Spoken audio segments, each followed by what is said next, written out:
Hey guys, Radhe Radhe and welcome to my channel the Astral Sky. I hope you all are keeping well. आज हम लोग एक बहुत ही important house के बारे में बात करने वाले हैं और वो है एट्थ हाउस। एट्थ हाउस क्या है? ये एट्थ हाउस इतना ज़्यादा लोगों के माइंड में इस चीज़ को लेके नेगेटिविटी है कि ये हाउस बहुत नेगेटिव है, यहाँ जो भी प्लैनेट बैठता है वो नेगेटिव ही रिजल्ट्स देता है। तो आज मैं आपका ये डाउट क्लियर करने वाली हूँ। मैं आपको बताऊँगी एट्थ हाउस में बैठ के डिफरेंट प्लैनेट्स कैसा रिजल्ट देते हैं। अब आप देखिए, एट्थ हाउस जो है वो सडन इवेंट्स का घर है। लाइफ की जो मिस्टीरियस साइड है, जो मिस्टिकल साइड है, जो रिसर्च वाली साइड है, जो हिडन चीज़ें हैं, जो छुपी हुई होती हैं, ऐसी बातें होती हैं जो हम सबके सामने खुल के नहीं कर सकते हैं, वो सब एट्थ हाउस से देखते हैं हम। सडन ट्रांसफॉर्मेशन हम लोग एट्थ हाउस से देखते हैं। अब मैंने एक बार अपनी पहली भी वीडियो में बताया था कि किसी कोई इंटरव्यू के लिए जा रहा है और उसका एक्सीडेंट हो गया है, या कोई किसी काम के लिए जा रहा है और रास्ते में वो किसी प्रॉब्लम में स्टक हो गया है।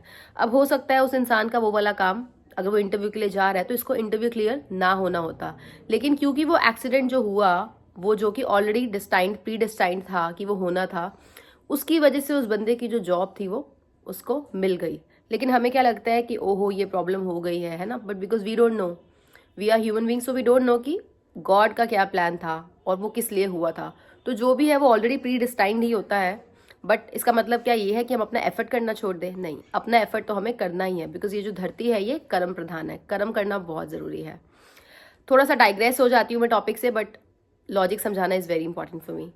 तो हम एट्थ हाउस की बात करते हैं। अगर यहाँ पे सैटर्न जैसा प्लैनेट आके बैठा हुआ है, Saturn is a cold planet, Saturn is a strict planet. वो कहता है कि मेरे जो रूल्स हैं, रेगुलेशंस हैं, जो अच्छाई का रास्ता है, आप उसको अपनाओ। नहीं अपनाओगे तो फिर रिजल्ट्स आपको देखने को ज़रूर मिलेंगे। अब कुछ लोग कहते हैं कि हम तो ऑलरेडी इतना अच्छा करते हैं, हम बिल्कुल कोई पाप नहीं करते हैं, पुण्य करते हैं, अल्कोहल नहीं लेते हैं, ड्रिंक नहीं करते हैं, चिकन नहीं खाते हैं, फिर हमारे साथ ऐसा क्यों होता है, या फिर भी हमारा सैटर्न अच्छा नहीं है। तो वो जो होता है वो प्रीवियस लाइफ के कर्म होते हैं आपके।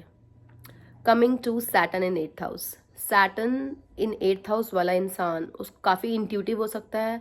उसकी जो रिसर्च करने की पावर होगी वो बड़ी स्ट्रांग होगी। उसका मन करता होगा वो सारा टाइम रिसर्च करे, और एस्ट्रोलॉजी में, ऑकल्ट साइंस में वो इतना मास्टर होगा ना। मतलब आप ऐसे इंसान से अगर प्रिडिक्शन लेते हैं ना जिसके सैटर्न एट्थ हाउस में बैठा हुआ है, तो वो बहुत ही अच्छी और बहुत ही एक्यूरेट प्रिडिक्शन देगा।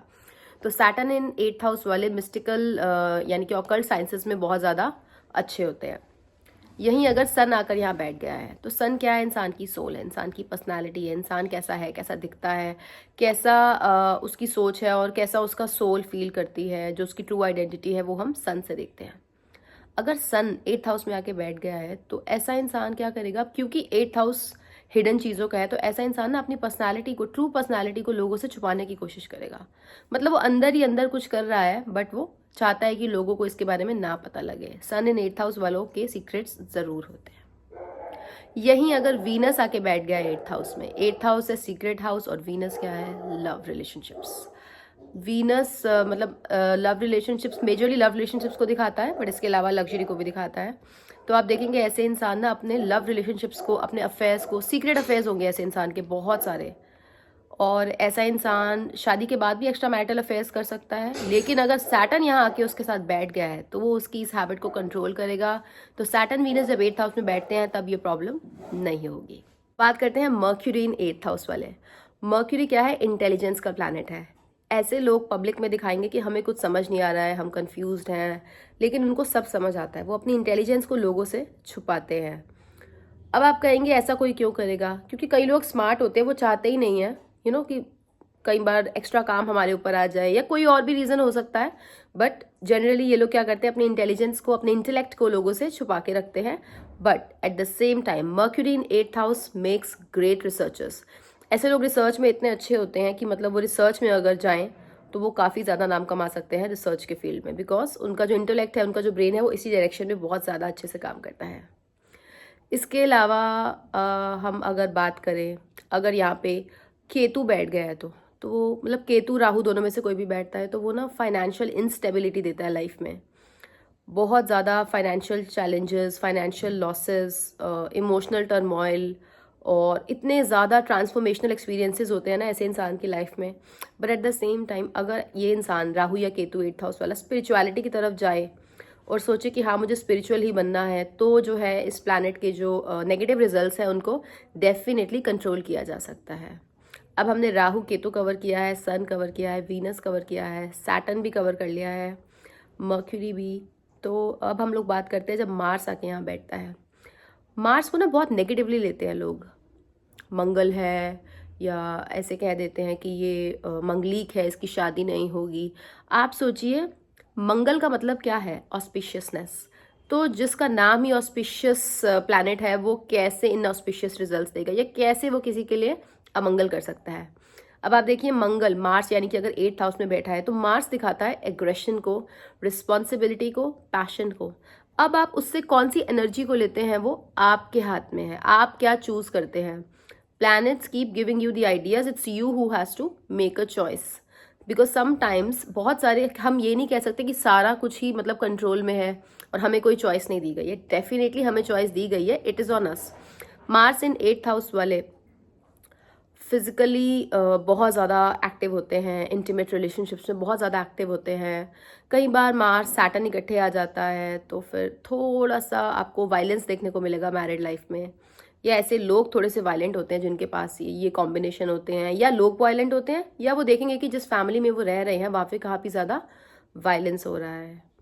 तो ये मैं आपको बताना चाहती थी कि कैसे 8th हाउस में इतने सारे प्लैनेट्स रिजल्ट करते हैं। हाँ, अगर अब आप देखिए अगर सैटर्न वीनस मार्स का कॉम्बिनेशन आता है 8th हाउस में तो ये क्या रिजल्ट देगा? Saturn Venus Mars in 8th house. 8th house is also the in laws house. ऐसे इंसान के जो इन लॉज होंगे ना, उनके घर में बहुत ज़्यादा वायलेंस होता होगा, बहुत ज़्यादा। पर ऐसा इंसान एट द सेम टाइम अपनी मैरिड लाइफ में बहुत ज़्यादा पैशनेट हो सकता है। मतलब वो कह सकता है कि रोमांस में वो बहुत ज़्यादा एक्टिव हो सकता है, और वो ऐसा होगा कि वो बिल्कुल भी सेटिस्फाई नहीं होगा। वो कितना भी इंटीमेट रिलेशनशिप्स में आगे जाए उसको ऐसे ही लगेगा कि मैं अभी भी सेटिस्फाइड नहीं हूँ, I want more, my need is not satisfied. Because 8th house में 3 प्लैनेट जिस इंसान के बैठे हुए हैं उसकी पूरी लाइफ जो 3 हाउसेज हैं उनके अकॉर्डिंग ही रिवॉल्व करेगी। और ऐसा इंसान जब शादी करके इन लॉज में जाएगा ना तो ऐसे बड़े बड़े चेंजेस होंगे उसकी लाइफ में। वो ट्रांसफॉर्मेशनल एक्सपीरियंसेस उसकी लाइफ में अच्छे के लिए होंगे, लेकिन उस इंसान को स्टार्टिंग में लगेगा कि ये तो बहुत गलत हो गया। Because you know when you have to go through something and you don't have that knowledge पहले से। अगर हमें पता है, अब जैसे जो लोग एस्ट्रोलॉजी में हैं उनको पहले से पता है कि हाँ ये इवेंट हो सकता है या इसकी पॉसिबिलिटी है, तो उससे क्या होता है कि आप देखेंगे अगर ये इवेंट होने वाला है तो उससे कहीं ना कहीं मतलब माइंड को प्रिपेयर कर लेते हैं। ऐसा नहीं है कि हमें नुकसान नहीं होगा या हमें इमोशनल लॉस नहीं होगा, इमोशनल लॉस आपको होगा, but still somewhere you get prepared कि हाँ ये इवेंट होने वाला है and it was bound to happen. तो एस्ट्रोलॉजी से ऐसे आप लोग हेल्प ले सकते हैं पॉजिटिवली।